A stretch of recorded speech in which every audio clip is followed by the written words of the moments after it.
What's going on, everybody? We are back. We are back with what is on everybody's mind. We are back with the hard-hitting news. We are back. What's so funny? I'm just we're back with the hard-hitting news. We are doing the flip side of the last data pack, the Kampala Ascendent. What is that how you say it? No, but that's just what I think of. Yeah. There you go. Just because I finished that Netflix special. Halls, your camera kicked. Glad it did it early in the.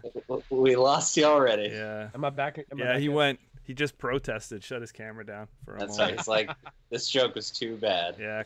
I'm out. Kampala Ascendant. Yeah. Corporation side, fellas. We're back after a successful runner side. Giving the people what they want, all the information except where LeBron is going next year. Let's just jump right into this. What is the first HB card we have on our plate? Well, let's talk about the final addition to the next suite. The culmination of all of this crazy next ice. It's Next Diamond. Next Diamond is a Sentry Destroyer AP. It's 10 res, 6 strength, and 4 influence. This is pretty crazy. Yep.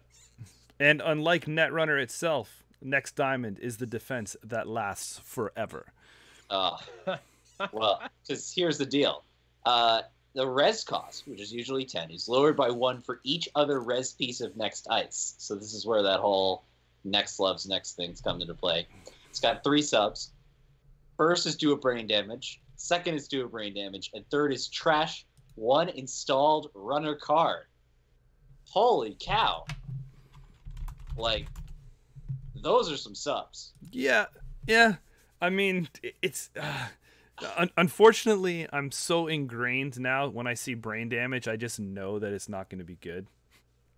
But these are like unequivocal brain damage. This is just, there's no trace. There's no way to get around it. If the sub hits, the sub hits. Yeah.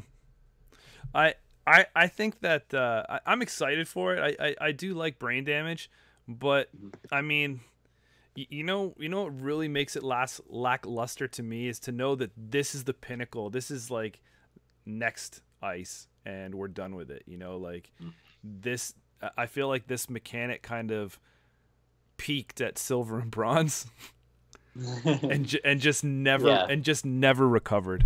It's a shame that bronze is not on the card pool because I feel like that would make this so much better where you could just like fart out a couple bronzes and then this comes down for like 5 res.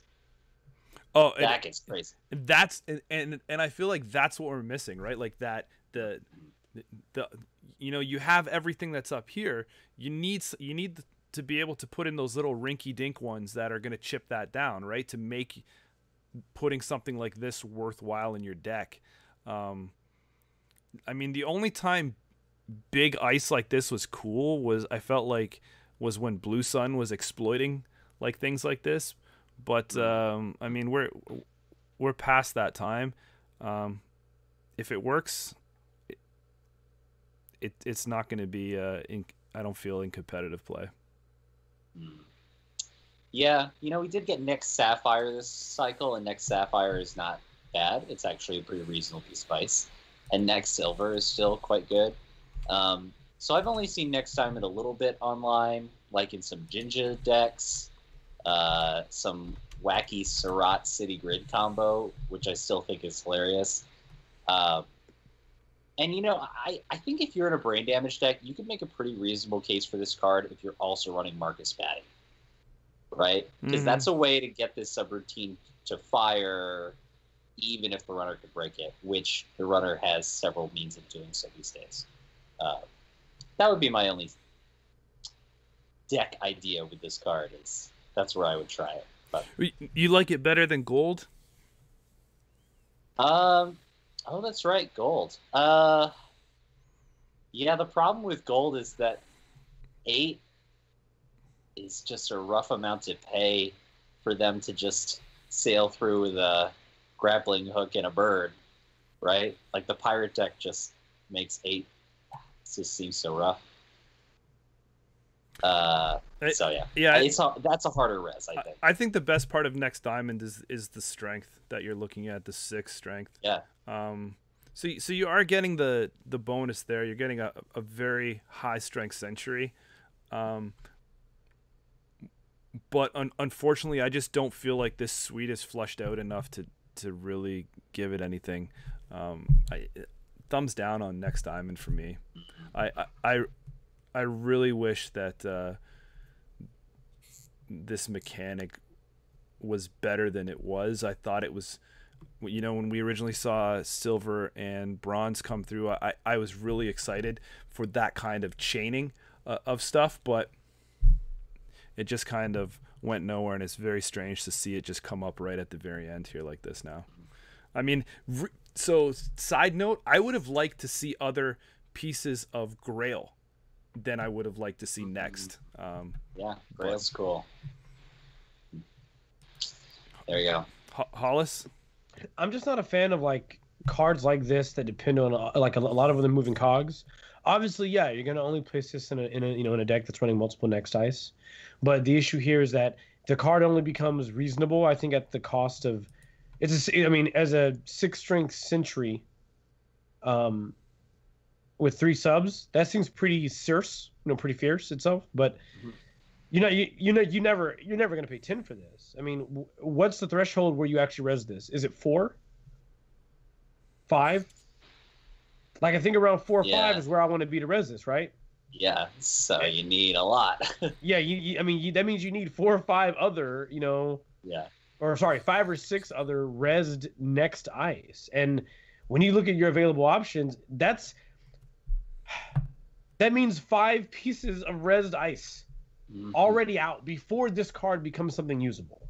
And when you start looking the way like your game plays out, I think through the course of a game you'll end up with 5 or 6 at max, roughly. So you're asking a lot to slot this in your deck, install it, and say, okay, well, slot this in your deck, install it, and then go, okay, I think this is pretty good for if I have all of the other pieces out before this comes out, before this card becomes relevant. And even then, it's not an ETR. They may choose as a Hail Mary near the end of the game to take every single one of these subroutines. So yeah, not very good. Good point. Yeah, without the end run. I really would have liked to see some kind of other synergy to make this better. Like maybe if there was not just next ice, but maybe if there was, or if it triggered off any kind of next keyword, and maybe we were able to see some upgrades or next assets. I mean, we got there was a next agenda. Right, that Next Wave 2 had the next subtype, but lowered by 2 or for every next agenda scored or something like that. But whatever. There'll be some tinkerers, I'm sure, that'll try this one out. All right, shall we move on to an even less exciting HP card? Oh, yes, let's. Oh, boy. It's Riot Suppression, Operation Reprisal, Grey Ops, 2 cost, 4 influence. Big deal. Play only if the runner trashed at least 1 corp card during his or her last turn. The runner has 3 fewer clicks to spend during his or her next turn. The runner may immediately suffer 1 brain damage to prevent this. Remove Riot Suppression from the game instead of trashing it. Just everything about this card does not work for me. No, everybody knows Jameson's old rule: when there's this much writing on a card, just pass it on by. Yeah. I mean, sorry, that's hilarious. Sorry, this is funny. Just look at this thing.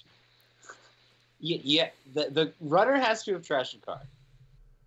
Then you got to have some reason to deny them 3 clicks. Which, okay.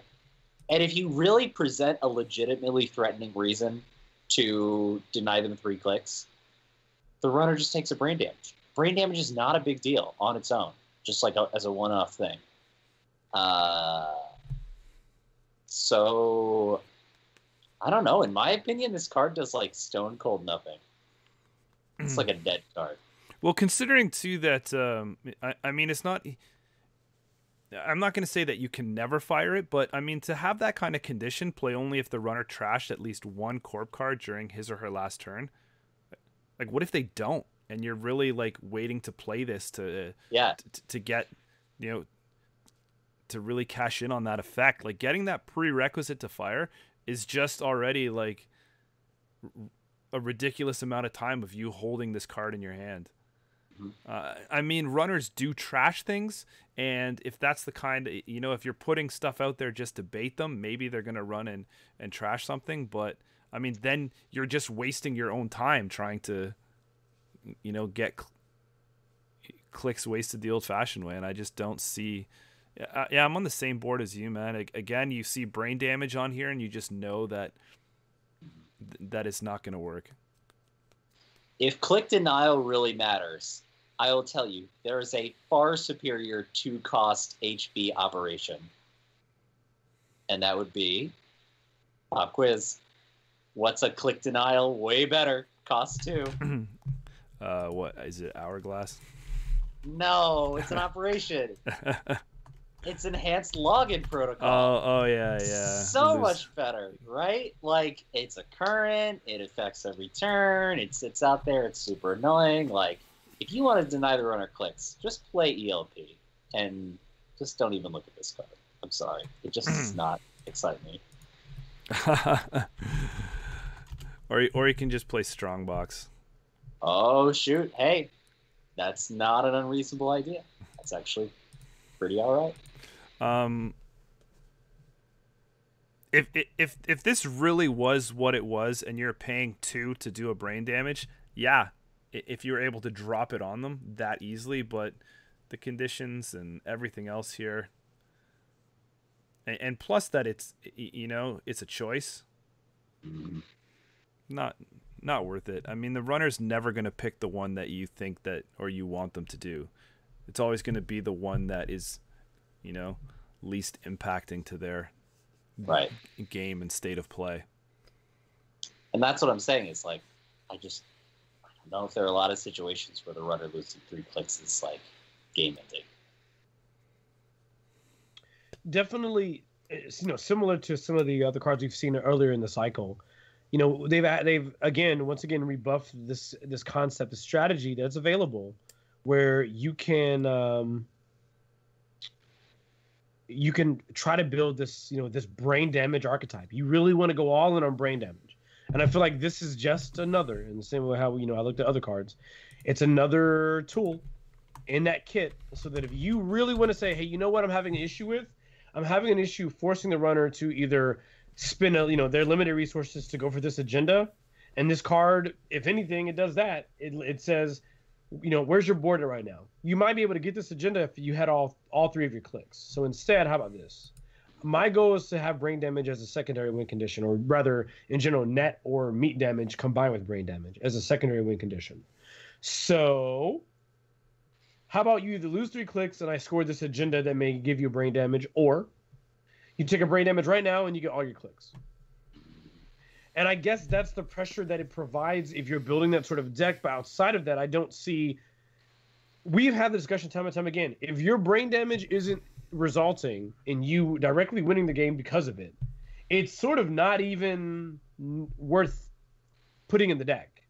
You kind of got to be pretty far into that strategy to even like warrant the inclusion, right? So I don't know. You know what's interesting for the fact is that this might be one of those cards that I'd love to see, like the whole design state.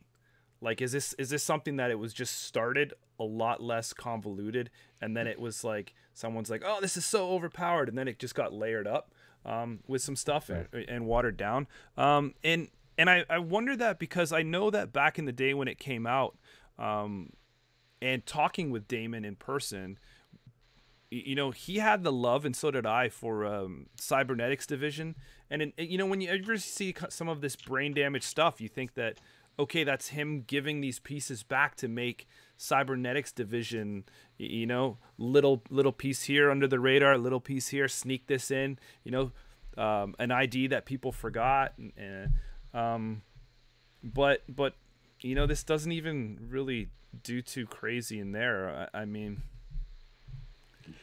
I don't know. I want brain damage to be something, so I'll probably muck around with it, and I'll probably do something in cybernetics. But I mean, people don't follow me, the Pied Piper, down that road. I wish you luck with that. Yeah. Let's get off this. All right, let's talk about something way more exciting. This is actually something that Hollis and I saw quite a bit 2 weeks ago when he and I did awesome casting for PCHAC Regionals event. It was a great time. And this new ID was out, and let me tell you, people were playing it. And I wanna hear what Hollis thought of it on stream. This is Mti Mwekundu. It's a Jinteki identity 4515. It says once per turn, when the runner approaches a server, you may install a piece of ice protecting that server in the innermost position, ignoring all costs. The runner is now approaching that ice. How did this look? Well, and also I want to cover here because you're the one that clarified the ruling for me, right, as we were streaming. But for those of you that don't know, I'm sure most of you do, if there's already a piece of ice in front of or behind the ice that you're replacing, the runner will get the option to jack out, because that's the nature of what happens when you encounter a new said piece of ice. You have the option to jack out. However, if it's the only piece of ice on the server, then it's just surprise. Gotcha. Nothing you can do. Got him. Yikes. And that I will say this. I feel like for a long period of time in Netrunner, it was the issue that we encountered was that ice never really fires. Like at some point, you as a person that's been running for a long time playing the game, you know where the threats could be, and so you just basically say, okay, I'm not worried about it. I'm just gonna run naked or whatever, and I'll go get my tool, my answer, my option. What empty does is empty allows you to kind of play with the runner's board state a bit. Sure, you saw the paperclip hit their heap. You saw the Black Orchestra hit the heap, but you didn't see the MK Ultra. And there's a very cool benefit about being able to say, hey, here is like either a net damage card or like an Obokata. Something sick. Here's an Obokata, here's a piece of ice. And I'm just gonna go install piece of ice on the board, I'm gonna go install advance or what have you. There's something very cool about being able to say, you know what, here's a Cortex lock. I don't know what your rig is right now, but you're going to take a little bit of damage right now. And then when you access this other card in the server, maybe it's an asset that does damage, maybe it's an agenda, you are going to have to make a very hard decision as far as tempo goes right now.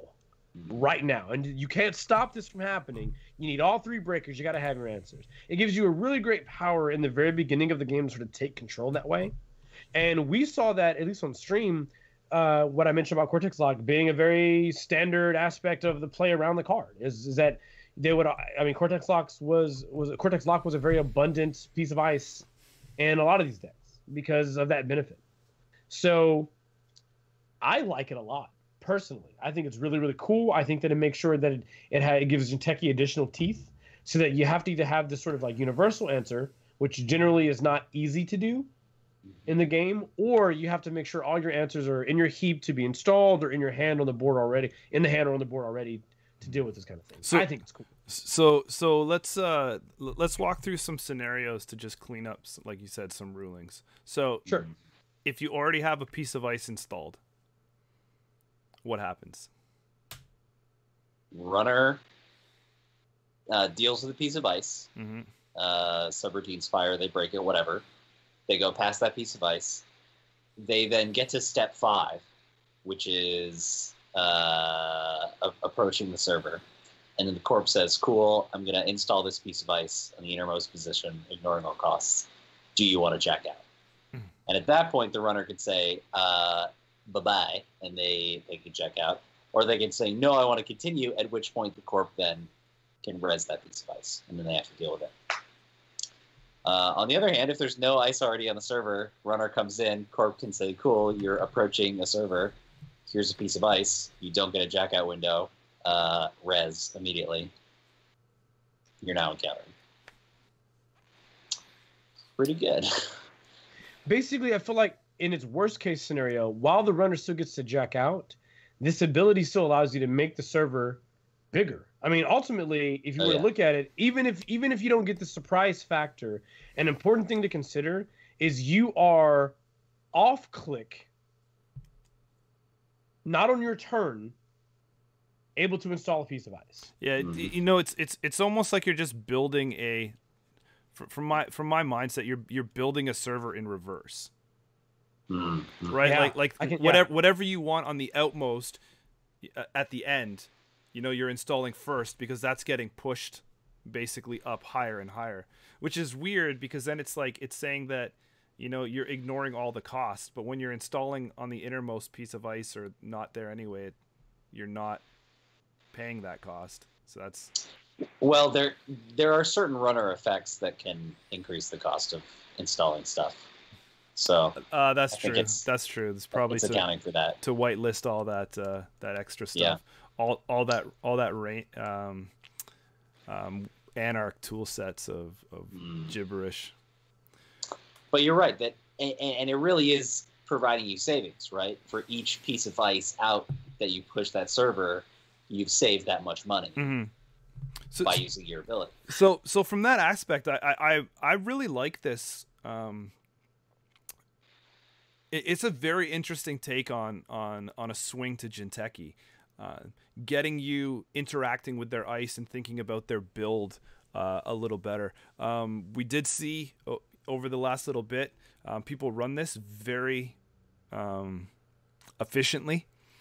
There was a couple at U.S. Nationals. So that was obviously some great times. You know, you guys said you saw it played. So I think this is one to watch out for. This is that, you know, that new Jinteki hotness, and I think we're only seeing the tip of the iceberg. I know in situations like this, it's kind of hard to really predict what these IDs will do, because sometimes when something comes out so close to a big tournament, it is a lack of the rest of the player base understanding and getting used to that style of play because they haven't seen the repetitions enough with it. But this is definitely one to watch out for, because Jinteki does have other IDs that, you know, that build ice and servers very well. This is that whole reverse building and still keeping the money, which Jinteki has kind of always needed and just benefits them even more, especially allowing you to play a little bit of chunkier ice a little easier. Really, really cool. Mm-hmm. Slot your employee strikes. That's all I have to say there, because you're going to need him. This ID is super scary. Hollis, anything else from you? No, I just really like this ID. I just think it gives you a neat economic, bump, and then just that surprise factor. Probably not necessarily even the most. You're probably never or rarely at the high end of the game, right? You probably as far as competitive play, it won't kill anybody, but it still forces that runner to make some very difficult decisions. I feel like if you're a runner and you see this ID and there's a card that's like, there's no ice. You're gonna be like, well, hold on, maybe I'll leave that alone. maybe I'll wait a sec and then I get my tools, then I come back here, which is great, right? That gives you a unique window in Jinteki that a lot of times makes a big difference.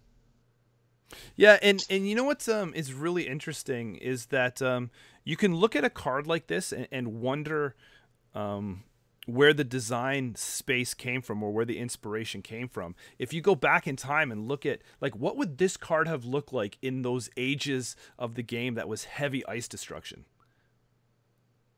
You know, and you were just able to like, you know, someone's like, well, I've got my cutlery suite here and I know I can burn through this and do this and I've got parasite coming off there, and they've got it all calculated in their head, and then you're just like, and I'm going to add one more piece on, and they're just like, ah. Yeah. You know, so I think it's very interesting. What also I find is interesting is that keeping it in Jinteki. Like, if this was not, if I was to show you this card and it was just, say, a black and white card, and obviously if it didn't have the tree logo on the top corner of it, I wonder if you guys would have guessed, like, Jinteki to say that that's the faction that it's in, you know? Yeah. It's pretty sneaky. Because for me, if this was a totally neutralized card, I wouldn't guess this as a Jinteki style. And I don't know. I think my mind would kind of move more to. I feel like Wayland would be really interesting in something like this. Yeah. But I don't know. So it's really, really neat to see that it landed in Jinteki, and I'm excited for it because they definitely have the tricky ice to be able to do a lot of fun interactions. I'll very quickly mention the spiciest combo I've seen online that I got hit with one time that really blew my socks off. It was combining Amani Sanai, which is the NBN asset that when you score a steal at agenda, it does a trace, lets you bounce a runner card back to their hand, in combination with viral weaponization, which does 1 net damage for each card in the runner's grip at the end of the corp's turn when it's scored. So the combo is, because the runner's not running in the early game, you put down the Amani Sanai, you then score the viral weaponization, which triggers Amani. Amani bounces their best card, and then at the end of the corp turn, viral weaponization trashes all cards. Good Lord. So it's basically like you're trashing the runner's best card off their board. Good Lord. So gross. So yeah. Yeah, watch out. There's definitely some, like I said, some crazy Jinteki cards that are out there, some crazy Jinteki ice, and maybe that's the reason. Maybe because of their weird, wonky, very fun ice. Well, speaking of wonky fun ice, let's take a look at this new Sentry for Jinteki and see if it stacks up to the ice challenge. This is Mlinzi, which is a Sentry, AP, Res 7, Strength 5, Influence 3. It's got 3 subs. First sub says do a net damage unless the runner trashes the top 2 cards of the stack. Second is do 2 net damage unless the runner trashes the top 3 cards of the stack. Last one is do 3 net damage unless the runner trashes the top 4 cards of the stack. Woo! So I have yet to be hit with this card. I can imagine it really hurts, particularly out of IDs like Scorpios or Potential Unleashed. But outside of those very specific IDs, I don't know. Do you guys feel like this is the hefty res ice that Jinteki normally wants to be running? That's my question. Yeah. I mean, look at all the other stuff they got. Like, is this the top of the pack for ice? Stack Attack. Stack Attack. Stack Attack is back. So the thing the thing that hurts this card is in line with what I said before, and ties into your piece, Alec, about where you're going to see it used. But it's a choice, right? Like, I mean, are you really going to sit there and let all of that net damage fire, and then just be like, oops, I guess I should have trashed the top cards, right? Or are you going to sit there and be like, well, I'll let the first one fire, just to get that out the way. Then you're like, maybe let the second one fire, and then the third one you're just like, I'll just, stash 4 cards off or whatever, right? Or some other combination or whatever way, depending on what you're holding, if you have net damage protection or something like that. So I don't, as much as when you see new ice and that PE is still the core box ID, you're like, oh, can I play this in this? Is this going to be cool? I'm like, I don't think so, because of the cost. And I mean, I think PE builds have seen,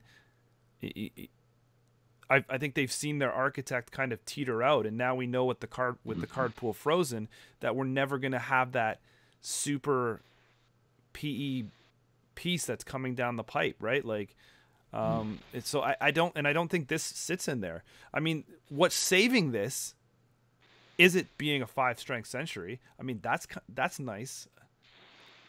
But here's the thing: just recently, we already had a super baller high strength century printed in the form of a Nancy. Yeah. And I don't think this is better than a Nancy. So your Jinteki ice top end right now, in terms of your ice cost curve, is a Nancy and DNA Tracker and maybe Chiashi. And I don't think this is better than any three of those. So unless you want even more high cost ice in addition to those pieces, I don't think you really look at Malignancy all that much. No, but I think that Anansi is more flexible. But if you were talking about those other, attrition and mill deck styles things, then this is going to see its strength. And like I said, the only thing saving this to me was the 5 strength there. But we do have other options. Lower influence, maybe the surprise attack out of faction. But still better options out there to spend 3 influence on ice at this point in the game and card pool. Yep. Hollis, you good with all that? I'm good with all of it, man. All right. Good with all of it. All right. Stack attack. Stack attack. Let's see if this one stacks up. Hollis, is anyone going to be running Better Citizen Program? Okay. This is an NBN agenda. Okay. It's a 2-point forward advancement. Okay. It says the first time the runner plays a run event or installs an icebreaker program each turn, you may give the runner 1 tag. The first time. Mm-hmm. Mm-hmm. Run event. Mm-hmm. Or installs an icebreaker, not a program, icebreaker. Granted, I mean, yeah, you're gonna have icebreakers. Mm-hmm. And it's a 4/2.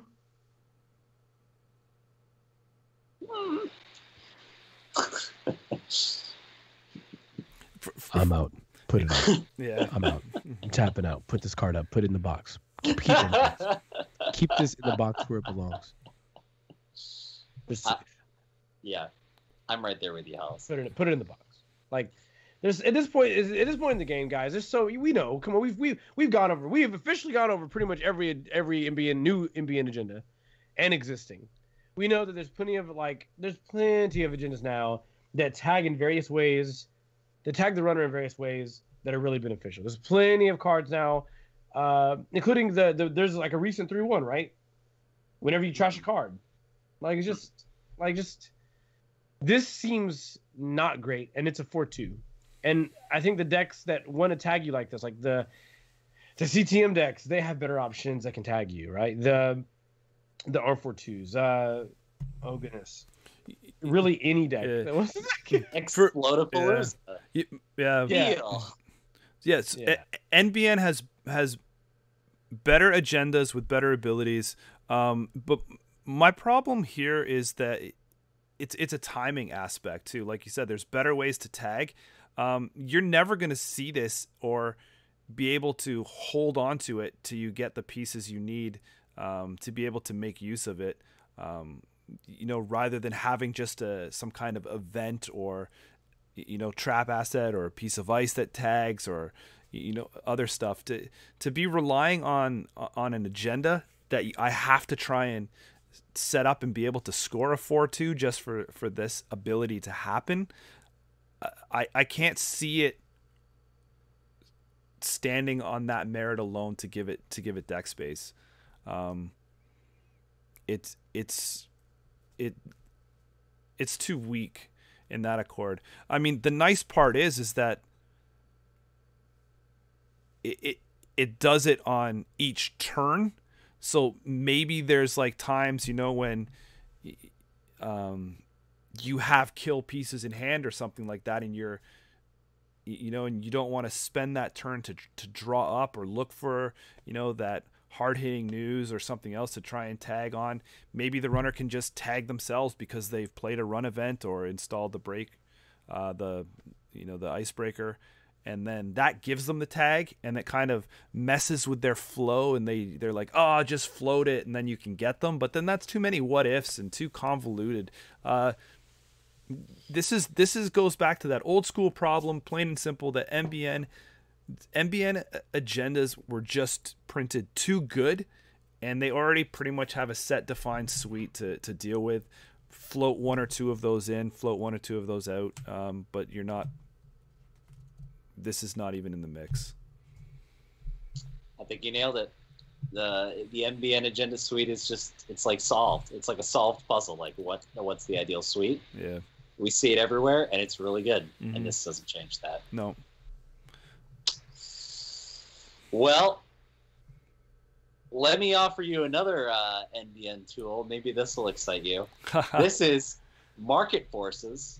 This is a zero-cost operation, Gray Ops 3 influence. It says play only if the runner is tagged. All right. The runner loses 3 credits for each tag he or she has. Then you gain a credit for each credit lost. So this is sounding a lot like an Old Faithful card. Oh, I think I remember this card. Huh. What's this sound like? It's hold on. Is this? It's advancement. I can't remember the name escapes me. What is it? What's the name of that card? You advance it, the runner loses 4 for every advancement token on it. What is the name of that card, guys? It's not closed accounts. It's the other one. It's reverse accounts. Yeah. Okay. Nice. Man. Yeah. And this, I kind of like this. Clearly, like it's an operation. So right? It's much more, I think, like closed accounts than it is like reversed accounts. Yeah. In that Right. it's a tag condition. But my question for you is: would you run this and not run closed accounts in a deck where you were expecting to probably tag the runner? So it's kind of weird, believe it or not, because if you really think about it, I'm not saying. I think most of the time I'd run closed accounts. As a generalization, most of the time I think I'm going to roll closed accounts. Maybe this card's worth discussion in a weird way, though. Because I feel like often whenever I see... Granted, I know that's not every time. It doesn't have to be this case. But a very common scenario I see, at least I keep seeing it on the stream we did last week, and in the history of the game, especially since hard-hitting news has been out, the scenario I see is that the runner gets hit with hard-hitting news, and then they get closed accounts. Mm-hmm. And, of course, they can't get closed accounts the same turn they got hit with hard-hitting news. Mm-hmm. But depending on whether or not they try to remove tags, if they're not removing tags, this seems pretty good comparatively. Like the scenario where the runner's losing more than 12 credits in this case, when you look at it like from the 4-tag hard-hitting news, doesn't seem that ridiculous. Like 12 is a lot of credit still. And then it's not just that. It's that you gain a credit for each credit lost. Mm-hmm. So if they kept all tags in like a unique scenario where they lost 12 credits. Sorry, excuse me. If they kept 4 tags, and the scenario where they would lose 12 credits, you gain 12 credits. That's nuts. That is good. That's a pretty insane swing. That's a 24 credit swing. Yeah. I'll push back a little bit in that, to me, that sounds a lot like best case scenario mentality. It is. It is absolutely best case scenario. It's like a really niche situation of like, oh shoot, they didn't clear tags. They had a bunch of money. and I needed the money like this turn. I couldn't just like close their accounts with closed accounts and then gain money myself Right. through my own cards and then still be in a credit lead. I don't know. I see what you're saying, but I think those situations are so niche and few and far between that I feel like I'm picking up closed accounts pretty much every time. But I appreciate you trying. So, you know. It's the best I could do. It was like literally the best I could do. Hey, Like I tried. It was Well some done. kind of weird account siphon swing for the corp. Yeah. I agree 100%. I would rather go for the 100% sure shot that, you know, if they're tagged, I can drain them to 0. And that has nothing to do with the amount of tags sitting on the runner. So I'm not playing this game where I'm like, oh, I really want to play this card and I really want to milk them down. So let me see if I can drop 2 tags on them this turn. All right, 2 tags. I do this, go. And then it's your turn and you're like, clear 2 tags. And I'm like, shit. My money. Yeah, right? Like, wow, there's a turn wasted. You know, like, and when you think about it, that whole, like, even if, what are you really looking at? Like, if this was a straight up, if they have 1 tag and they're losing $3 and you're gaining, 3, is that worth it? I would say that there's too much else that has to factor in on that. Like you're really talking about heavy board state. You know, like if they have, you know, from Hollis' example, if they have 25 credits, you know, and they only have 2 tags, well, you're not really making that big of a dent in that situation there, you know. But if they have 25 credits and you close accounts that, well, that's a hole that they're not digging up to anytime soon. So I mean, closed accounts is the way to go. Yeah. Core set cards are stronger. Hashtag that. It's always learned. Hashtag stronger core. Stronger core. Out there. Strong. I also want to add in a lot of the decks that we see, and I feel like it's mostly CTM, right, where they're trying to use like closed accounts. Often that is a 1x card. That is a 1x include. Like when you look at deck list after deck list after deck list, it's only you only have the 1 copy because you're only going to you only need to use the card correctly once, and that generally seals the deal for like any tags they have if they haven't removed them already. It usually says, look, you're going to spend you're going to lose so much tempo removing the tags. The rest of my core game is just so set up. You're so far behind. And where closed accounts does that with a single credit and 1 card, this card does swing money back to you, but I feel like closed accounts, after they remain tagged, makes the runner lose so much tempo. The gain in tempo for you is sort of the unnecessary aspect. It's so interesting how that works. You don't really need to gain that much tempo, especially looking at it as a 1x card even, when they're going to have nothing. Too much overkill to do both? Yeah, I mean, I just feel like is there a point where you have too much tag punishment? Should we just maybe, say just 3 of each? Put it all in there. Slot in some shoot the moons. That's what I'm talking about. I'm still mad that Bad Times never saw its time in the sun. I'm still mad that Bad Times. Oh dang, Bad Times. I remember seeing Bad Times was one of the first cards I ever had spoiled for me in like old Netrunner, and I was like, this would be disgusting if this came out in real Netrunner. And then it did, and no one played it, and because it was just not good. And I was like, well, okay, there you have it, folks. It's not worth it. And I feel like if we were talking about more than just a 1x, maybe this card fits somewhere. But as a 1x include, if I'm going to play that, if I'm going to play a closed accounts, or I'm going to play this, all I care about is making sure that if you decide you go 1 turn, a single turn accepting tags, I zero you out, I continue my game plan because I have all these assets for you to trash, all this stuff as a part of CTM. This giving me money back doesn't really do a lot because I'm already generating a crap ton of money from all my other cards. Do you know if closed accounts didn't exist and we were looking at this card in that vacuum and saying like, okay, closed accounts doesn't exist. Is this is this even worth it? I think that would be a little bit more interesting, but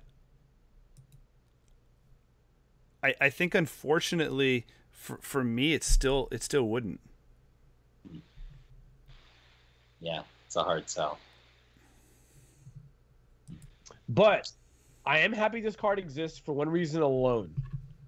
For that long period in time in Netrunner, well, not long necessarily, but that period of time in Netrunner where there was a hefty like siphon spam. Mm-hmm. Could you imagine for a moment if this card existed during that time frame when people were like, yeah, I got 24 tags because I siphoned you 500 times, you know? And like that would be amazing. Like being able to say like, okay, so how many credits do you have? Like 60 because you siphoned me however many times. Yeah. Okay, well, you lose all your money and I'm going to gain it back. I mean, siphon me if you can, but yeah, I'm just swing this right back to me. I mean, I think that you know what you can also do if you look at that vacuum scenario is that if you say if closed accounts didn't exist and if this card was there, I think you couldn't even say that it was worth it from that perspective of, well, it's nice to keep the, you know, the tag game in check as you know, this card is created because it's the threat of being there if the runner is going to play that tag me game.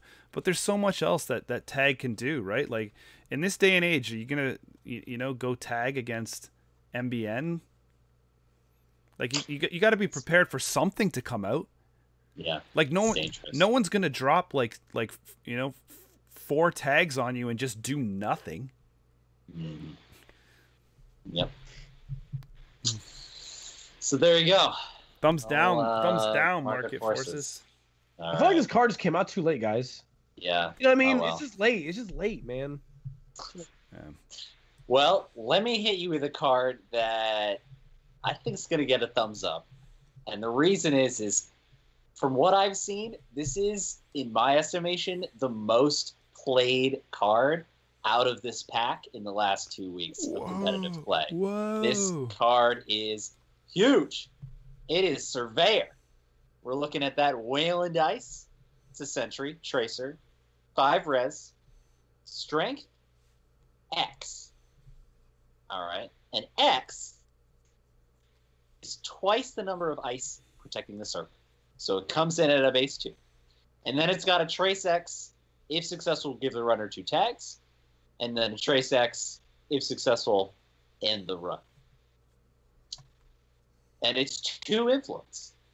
So this card has been showing up all over the place.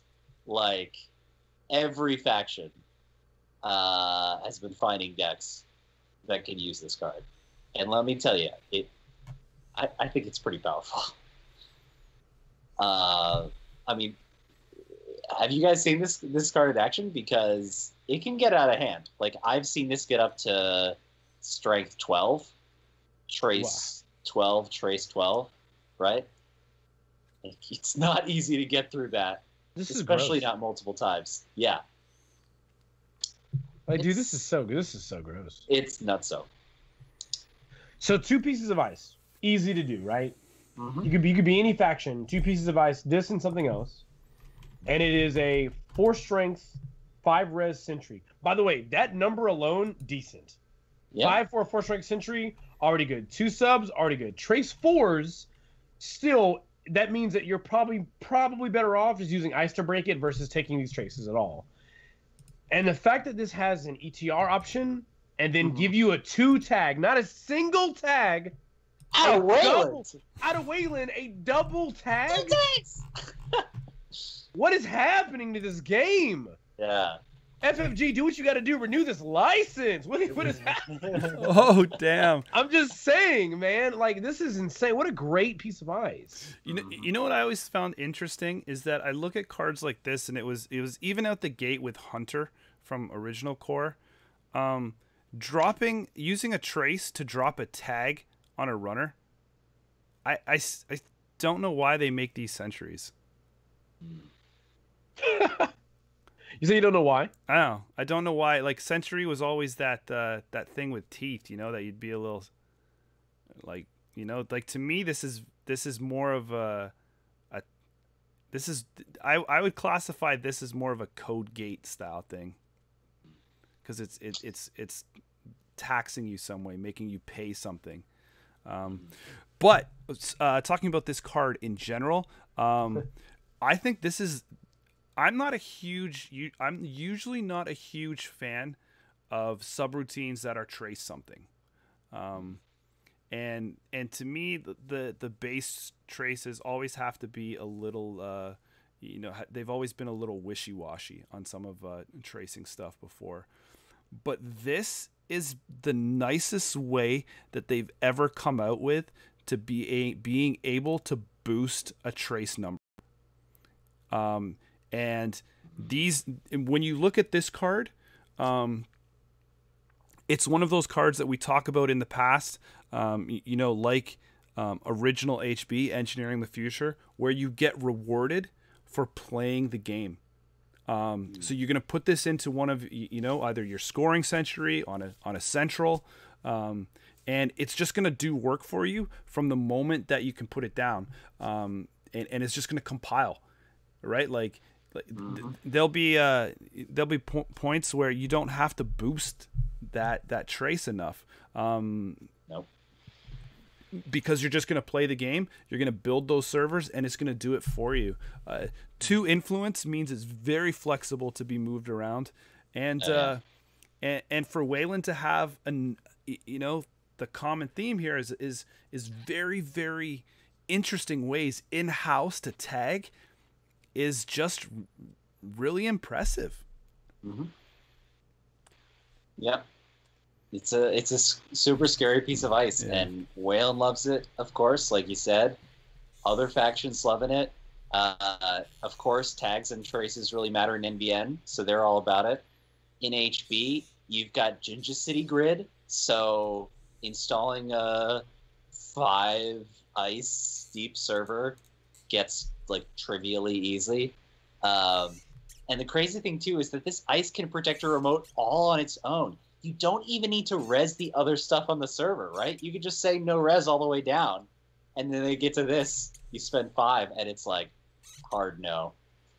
And then empty, like we were talking about earlier, that can build up a crazy server. You stick this at the bottom of that 4 or 5 IC server again. It's like, nuh-uh, you're out.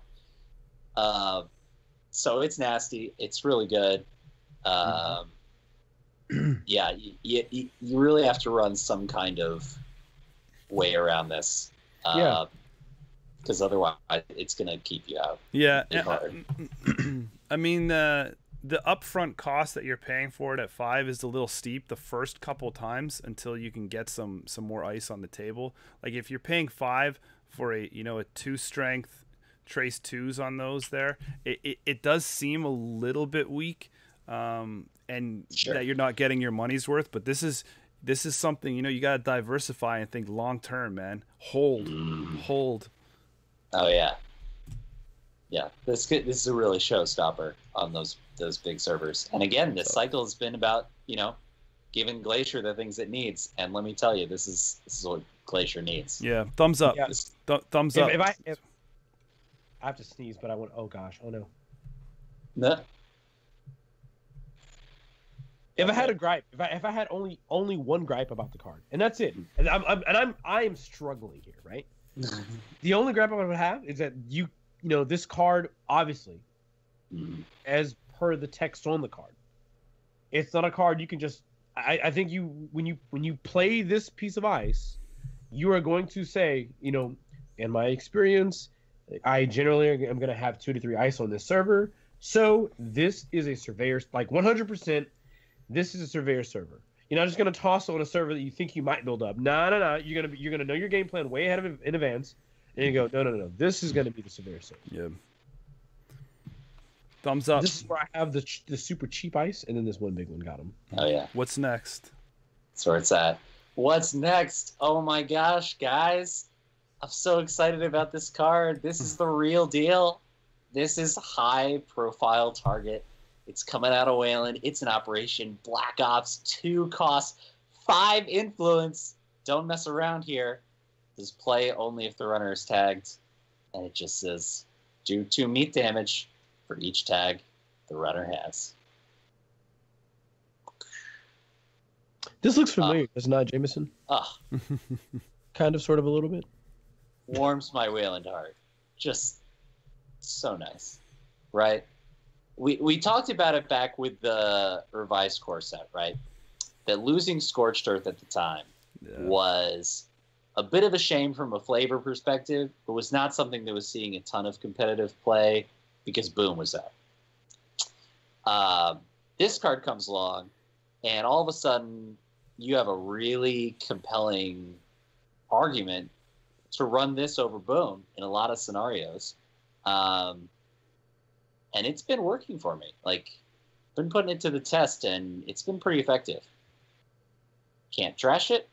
Play it for cheap. It's scalable. It even works when the runner has one tag. Like, and if there's more than one tag, it's just good night. Like, you drop a hard-hitting news and they don't clear, and it is game over. It's also 5 influence, so you can't just throw it in any NBN deck. Ooh, that is true. It's almost like it was intentional, like it should have been for a lot of other cards. Crazy. Crazy, indeed. But I think I think you will. I think there's going to be people that drop it out as a surprise. I mean, you saw. Sure. Yeah. I mean, because there are those, play around with those MBNs that do have the extra influence already, right? You know, we saw a lot of flexibility in there when Scorched were going in to those style of decks, and that was just one influence off.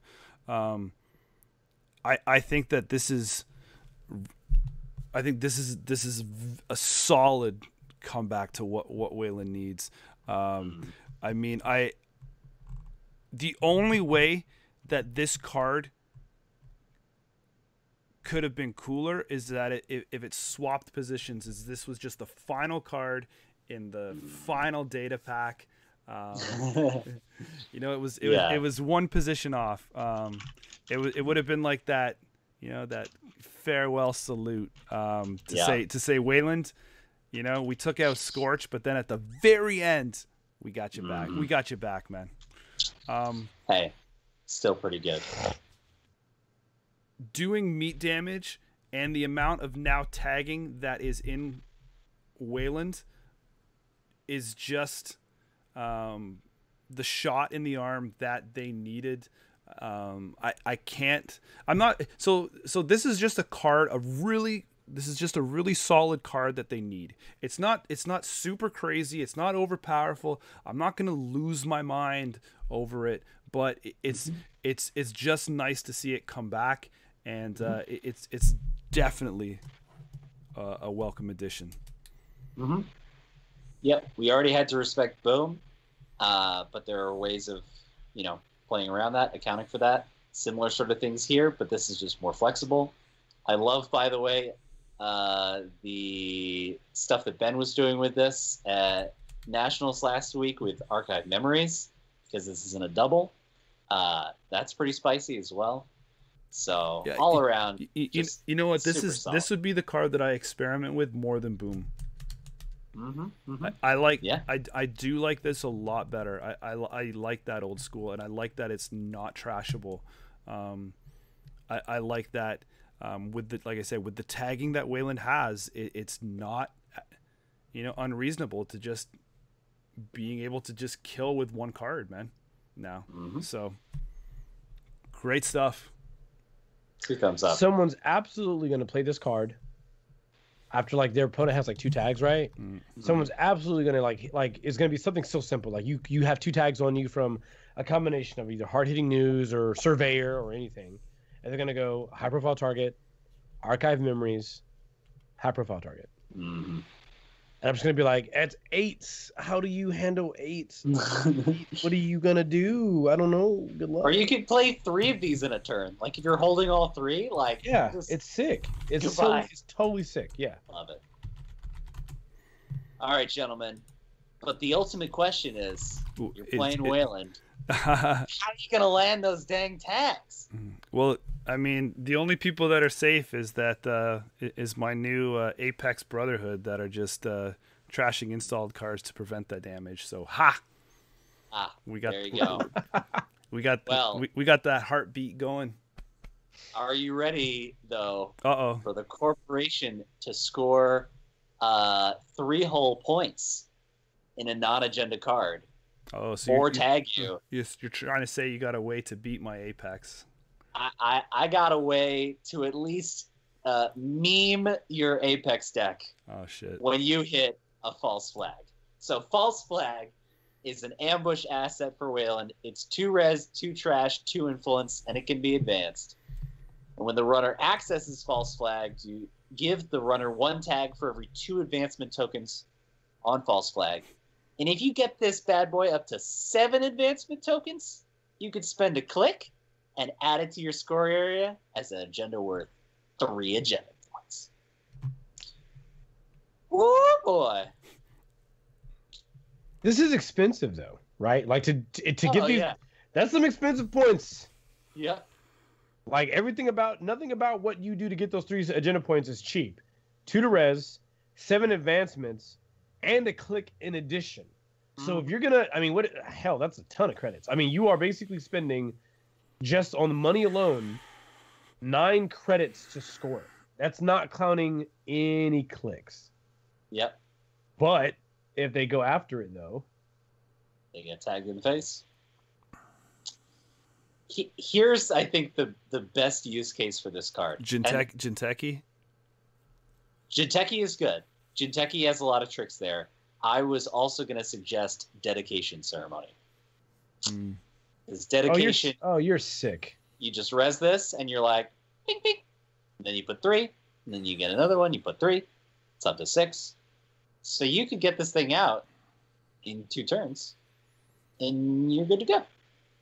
Or at least charge it up so high that like you're actually taking a significant number of tags.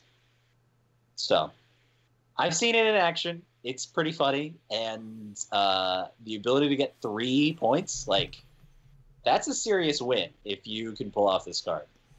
And if you get it advanced quickly enough, it's a bit of a pain to deal with.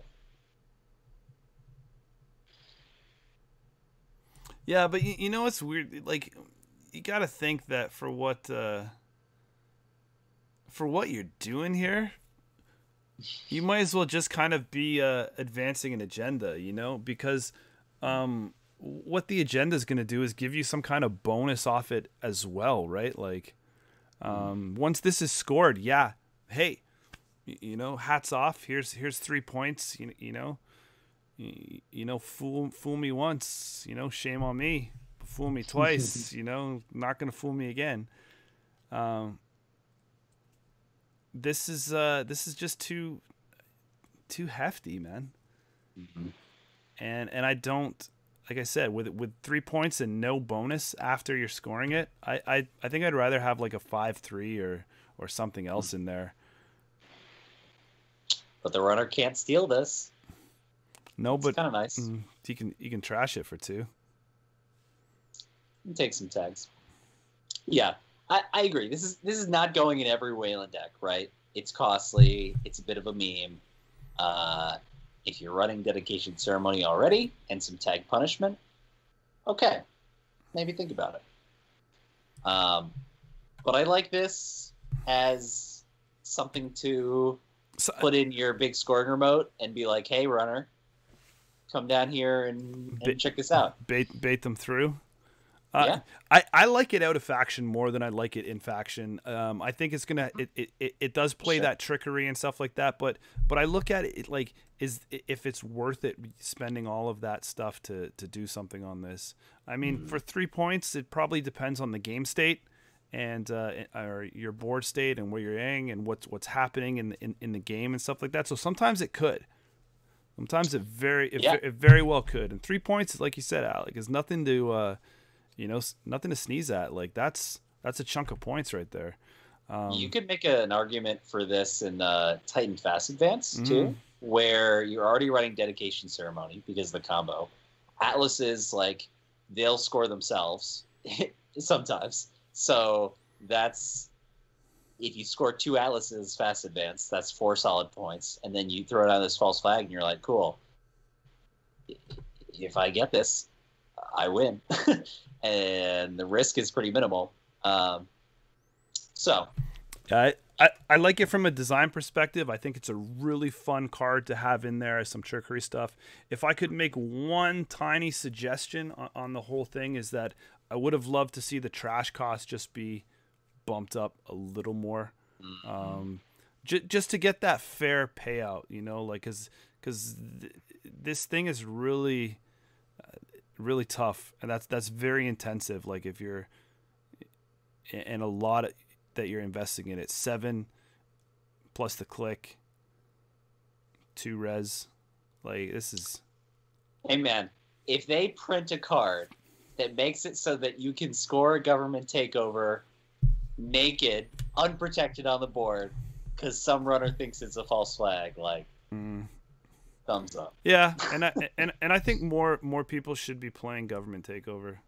Hey, I agree, 100%. There you go. That's that.